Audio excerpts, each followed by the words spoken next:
Assalamualaikum warahmatullahi wabarakatuh. Welcome back to Pukis Podcast Ulas Ekonomi Islam. Nah, Pukis kali ini tidak akan membahas tentang isu-isu ekonomi Islam maupun tentang permasalahan ekonomi Islam yang sedang ramai. Tetapi kita kali ini akan membahas topik yang seru banget dengan para narasumber yang inspiratif tentang mengenai apa saja sih tips and trick lolos beasiswa One Shoot. Nah, kali ini sebelum itu kenalin aku Lutfia Putri Azahra dari divisi Public Relation and Communication, dan di sini saya akan menemani kalian tentang berbincang santai nih dengan kakak-kakak yang inspiratif mengenai bagaimana sih tips gitu biar lolos langsung ke beasiswa, berbagai beasiswa. Nah, kalian penasaran gak sih siapa aja yang jadi narasumber kita kali ini?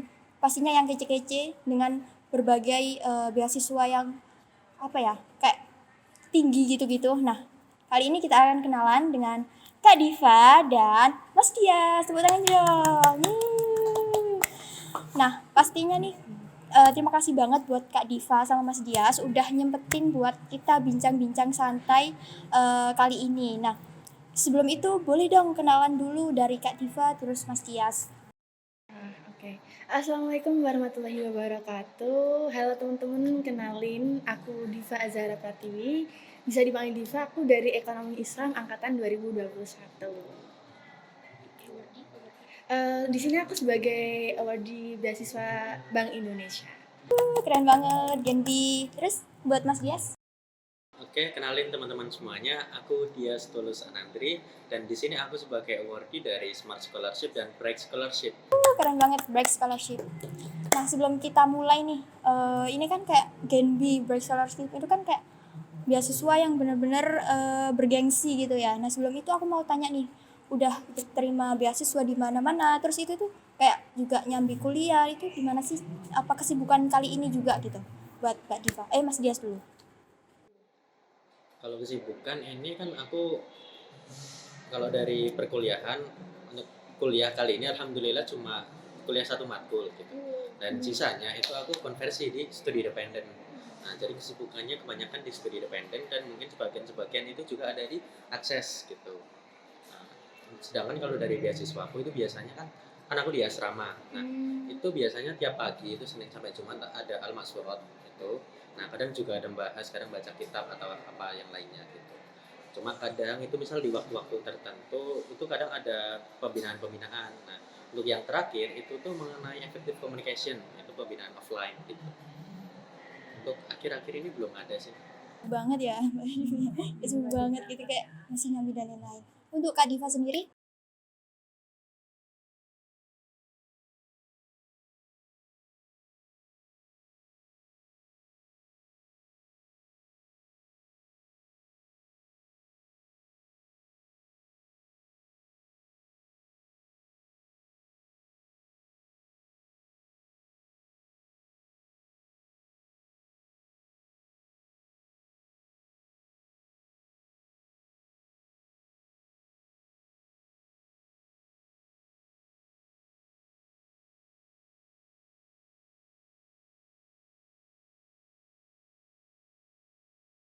Oh. Tapi itu udah kayak berapa SKS Mbak kali ini semester ini yang diambil? 23 tetap aja sibuk ya Mbak ya. Gitu kayak juga nyambi rutinan dan lain-lain gitu-gitu. Nah, sebelum kita bahas lebih lanjut nih, bisa dijelasin dulu Mbak Diva sebagai awardee dari Genbi 2023-2024, apa itu Genbi sendiri? Sebenarnya Genbi itu merupakan komunitasnya sih. Jadi Genbi itu komunitas untuk para penerima beasiswa yang diselenggarakan oleh Bank Indonesia itu. Nah, Bank Indonesia sendiri ini ada dua kategori beasiswanya. Yang pertama tuh ada unggulan dan yang kedua tuh ada reguler.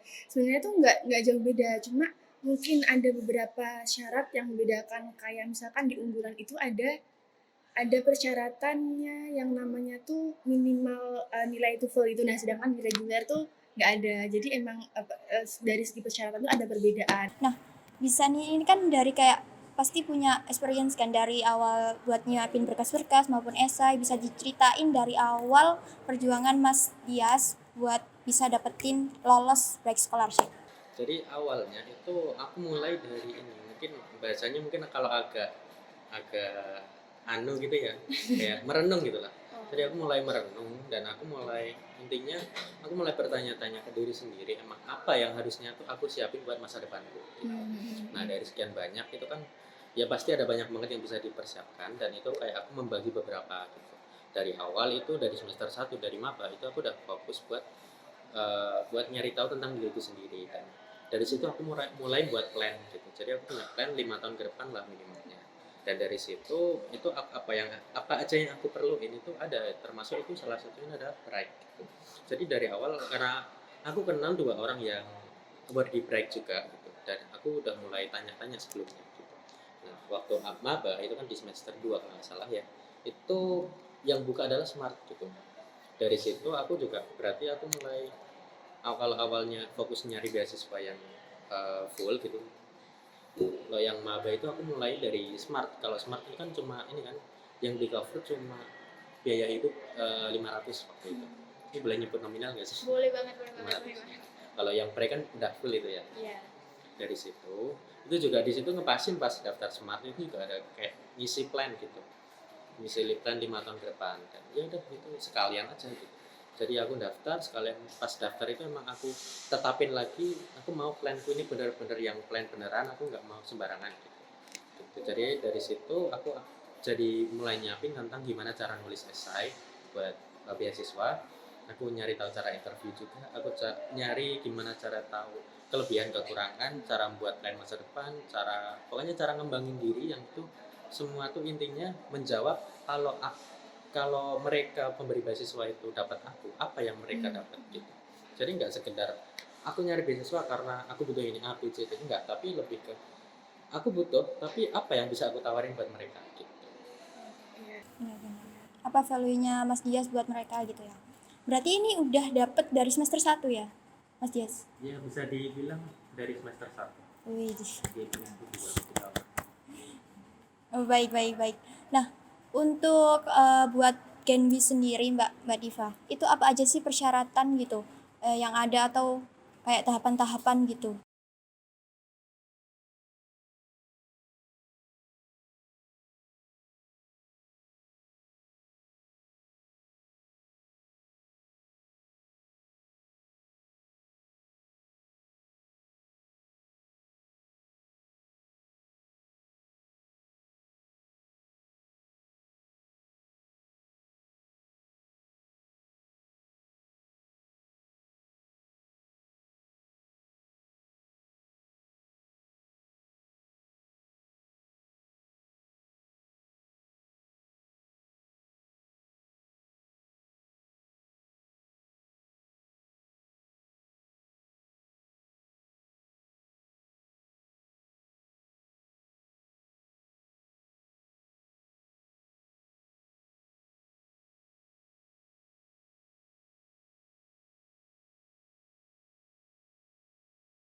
sebenarnya secara umum kalau dari yang aku amatin tuh beasiswa tuh hampir semua tuh sama, intinya adalah berkas sama interview itu. Nah, cuma mungkin di rinciannya beda. Nah kalau yang aku dulu dari break itu ya, kalau yang smart ya kan aku kan smart ke break itu kan kayak ibaratnya keberlanjutan gitu ya. Jadi kayak pas misi form itu pernah ikut smart atau enggak gitu, itu ada pilihan. Dan kalau misal udah smart itu biasanya ada beberapa berkas itu yang nggak disubmit ulang gitu. Jadi kalau yang smart itu ya ada foto rumah, kemudian juga listrik, data tentang listrik kayak gitu, terus juga slip gaji kalau nggak salah gitu, dan lain-lain gitu. Ntar bisa dicek aja pas opening registrationnya. Di IG-nya? Instagramnya bisa dicek di Break Scholarship ITS Unair, dan ada YBM Brilian atau YBM Brilian Surabaya gitu. Nah, untuk yang berat itu mungkin buatku adalah waktu itu yang break itu nyiapin esai kan. Nah, esainya itu kan nggak bisa sembarangan gitu. Itu kan perlu persiapan. Sedangkan waktu itu juga masih ada tabrakan sama ujian kalau nggak salah. Jadi antara mikir ujian dan mikir nyiapin ini gitu. Nah dari situ juga ada agak kesusahan, bahkan di akhir tuh kayak ngerasa ya udah ini bisanya cuma segini gitu. Tapi intian juga alhamdulillah lolos gitu. Dan yang kalau interview udah aku siapin semuanya, jadi waktu itu nggak terlalu berat. Iya, alhamdulillah. Nah, untuk Mas Dia sendiri apa sih benefit yang didapat dari break scholarship gitu nominalnya? Untuk benefitnya itu yang pertama UKT berapapun itu dibayar. Aduh, kayak dong bias. Ya, enggak sih. Jadi misal UKT kalian tuh 20 juta ya dibayar, tapi siapa yang UKT-nya 20 juta ya? Itu sih normal lah UKT. Ya. Nah, terus tiap bulannya dapat 900 gitu. Uang hidup ya itu. Nah, sisanya kayak pembinaan, kayak asrama ya. Itu kan gratis asramanya. Terus juga ada pembinaan juga. Untuk acara terus dapat duit nggak ada sih. Cuma biasanya ini manfaatnya tuh banyak, kayak apa ya, mungkin kayak lebih religiusnya banyak gitu loh. Kan juga anak work di Braille itu kan biasanya kalau pagi juga kan kalau di BRI itu kan di BRI Tower mana yang dekat Intiland tuh, sana lah pokoknya. Nah itu ini mereka kan apel. Nah apelnya tuh ada baca Qurannya. Jadi para work itu biasanya pada giliran ke sana buat baca. Terus biasanya kalau di BRI tiap sebulan sekali lah intinya itu biasanya ada pengajian. Biasanya yang tugas itu juga wordinya. Yang bertugas misi. Bukan ngisi, bukan nggak ngisi, tapi kayak ada MC tilawah. Iya. Terus juga terakhir kan bukan pembinaan sih, ada program rutinan. Jadi kayak bulan kemarin tuh tahsin. Sebenarnya jalan dua-duanya sih tahsin sama tahfidz gitu. Cuma aku yang sekarang masih yang tahfidz gitu. Terus pembinaan kalau tiap hari itu juga ada biasanya. Terus juga kalau kita bilang relasi, sebenarnya di break ini banyak yang hebat-hebat gitu. Mungkin kalau Maksudnya Mas Dias. ya moga aja. Kalau teman-teman tahu kan, misal mungkin kenal Mas Familius itu kan, Iya. salah satu yang terkenal kan, mungkin Mas Enrico juga, dan banyak yang udah magang di tempat yang bagus, banyak prestasinya, udah ke luar negeri kemana-mana. Dan itu nggak cuma ada di Surabaya kan, kalau break ini kan se-Indonesia juga gitu. Nah itu juga banyak banget koneksinya. Jadi aku punya teman-teman yang break itu yang mereka udah banyak banget juaranya. Ada yang bukan angkatanku sih, angkatan atas tuh mau nasional kalau misalnya.